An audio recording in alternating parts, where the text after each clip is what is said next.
আমরা একটা ডেমোক্রেটিক রিপাবলিকের চেষ্টা করছি। আমি বললাম চেষ্টা করছি এই কারণে 1972 সাল থেকে বাংলাদেশের লক্ষ্যটা হচ্ছে একটা ডেমোক্রেটিক রিপাবলিক তৈরি করা। বাংলাদেশের 72 সালের সংবিধানের মধ্যে তার সামান্য সম্ভাবনা ছিল, কিন্তু ক্রমাগতভাবে, আবারও বলি সামান্য সম্ভাবনা ছিল, কিন্তু ক্রমাগতভাবে সেটাকে স্ট্রিপ অফ করা হয়েছে। বাংলাদেশের যে রিপাবলিকের নেচার সেটা বদলে দেওয়া হয়েছে। আমি একটা উদাহরণ দিলে বুঝতে পারবেন।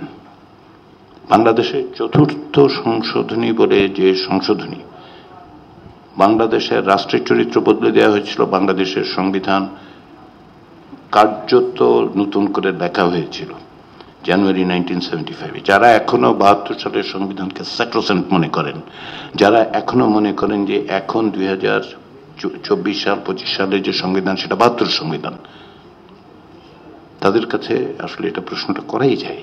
1990 সালে বাংলাদেশে একটি গণঅভ্যুত্থানের সময় একটি চুক্তি হয়েছিল, তাই তো? সেই চুক্তি কেউ মানে নাই। সবাই সব সময় আমাকে এটা বলেন, কই এই চুক্তি তো কেউ মানে নাই। না, ঠিক না। 1990 সালে 3 জোটের চুক্তির কারণে বাংলাদেশের সংসদীয় ব্যবস্থা পুনঃপ্রবর্তিত হয়েছিল। এর চেয়ে বড় কাঠামোগত পরিবর্তন আপনি কি দেখতে চান? আমরা এর চেয়ে জন্য বিসর্জন করতে পারতাম, অফকোর্স ভালো হতো। কিন্তু একেবারে এই যে হোলসেলে সারাক্ষণ ধরে মাঝের মতো হতাশা ব্যক্ত করেন যারা, যে না কিচ্ছু হবে না, কিচ্ছু হবে না, কিচ্ছু হবে না।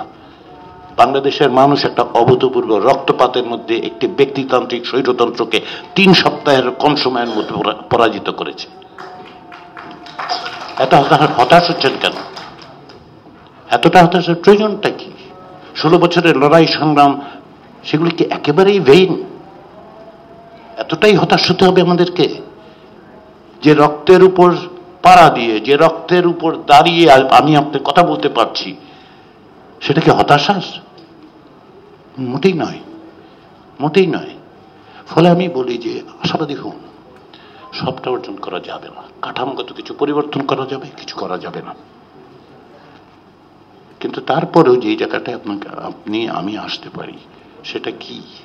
সেটা হচ্ছে এই ধারণাটা যে রাষ্ট্রের সঙ্গে নাগরিকের যেই সামাজিক চুক্তি, সেটা বড় রকমের পরিবর্তনের প্রয়োজন হয়ে পড়েছে।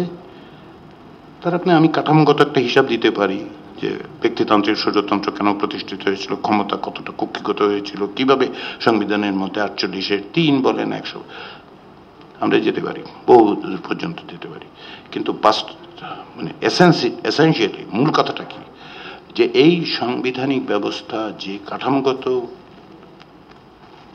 পরিস্থিতি তৈরি করেছে, সেটা এখন জনগণের আকাঙ্ক্ষার প্রতিফলন ঘটায় না। তাহলে আমাদেরকে নতুন করে ভাবতে হবে। সেই জায়গায় যাওয়ার সিঁড়িটা হচ্ছে রাজনৈতিক দলগুলোর সঙ্গে নাগরিকদের চুক্তি, সেটা হচ্ছে জাতীয় সনদ।